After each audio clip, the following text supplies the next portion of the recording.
Hello guys, welcome to my physical classes में आपका बहुत बहुत स्वागत है। आज हम आपको आत्मवार्ता सेल्फ टॉक के बारे में अध्ययन कराएंगे। इसमें से अधिकांश के लिए अपने दिमाग के अंदर अपने आप से बातचीत करना मुश्किल नहीं है। यह बातचीत किसी काम को करते समय खुद को निर्देश देने से लेकर या इसे अक्सर आत्मवार्ता के रूप में बताया जा सकता है।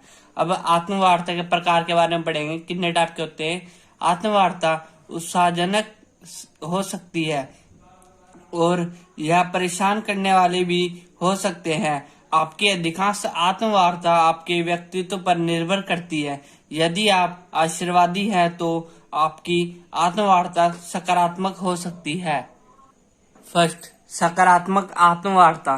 सकारात्मक आत्मवार्ता सकारात्मक प्रबंधन के बाद सकारात्मक प्रोत्साहन लागू करती है। सकारात्मक प्रोत्साहन उद्देश्य की भावना पैदा करके किसी व्यक्ति को प्रेरित करने में सहायता करती है।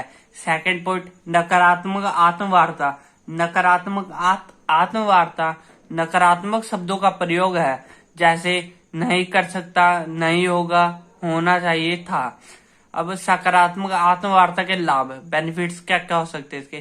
खेलों में आत्मवार्ता के कई लाभ हो सकते हैं, जिसमें निम्नलिखित शामिल है। फर्स्ट पॉइंट, प्रदर्शन में सुधार।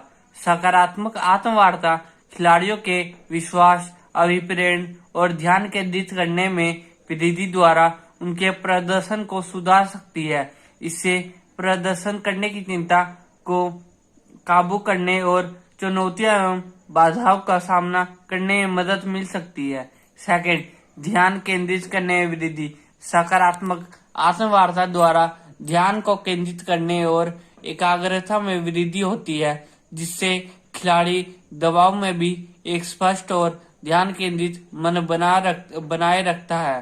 थर्ड, मानसिक तैयारी बेहतर। सकारात्मक आत्मवार्ता द्वारा खिलाड़ी अपनी भावना के नियंत्रण द्वारा और तनाव एवं चिंता को कम करके प्रतियोगिता के लिए मानसिक रूप से तैयार हो सकता है।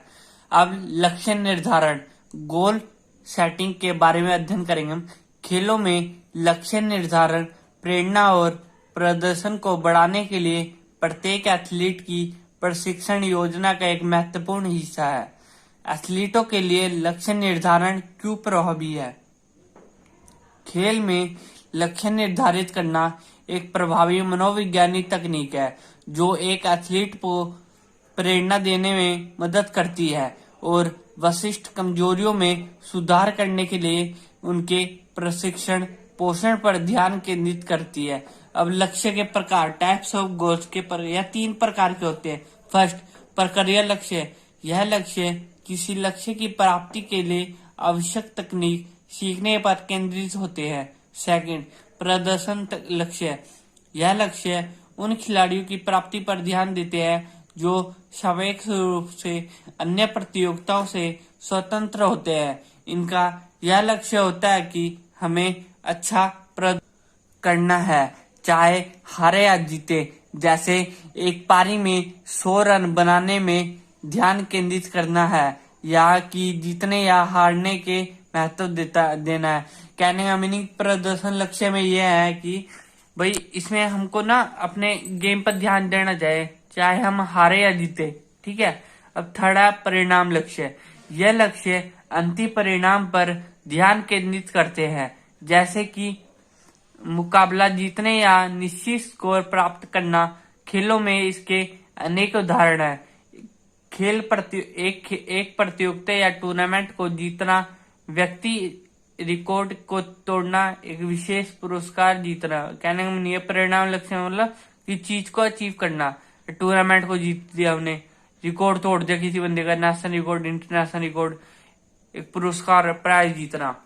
अब प्रदर्शन लक्ष्य को की प्राप्ति के लिए प्रभावी घटक या दिशा निर्देश पहले पढ़ेंगे।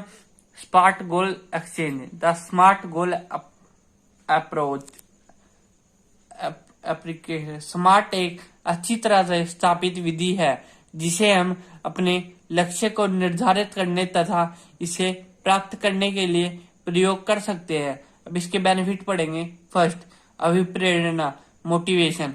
विशेष और माप योग्य लक्ष्य रखने से खिलाड़ियों को एक स्पष्ट दिशा और एकाग्रता मिलती है, जिससे सफल होने की प्रेरणा में वृद्धि हो सकती है। सेकंड, प्रदर्शन में सुधार। विशेष लक्ष्य को निर्धारित करने और उन पर काम करने से खिलाड़ी अपने प्रदर्शन के विशेष क्षेत्रों को सुधारने तथा संचालन पर ध्यान केंद्रित कर सकते हैं।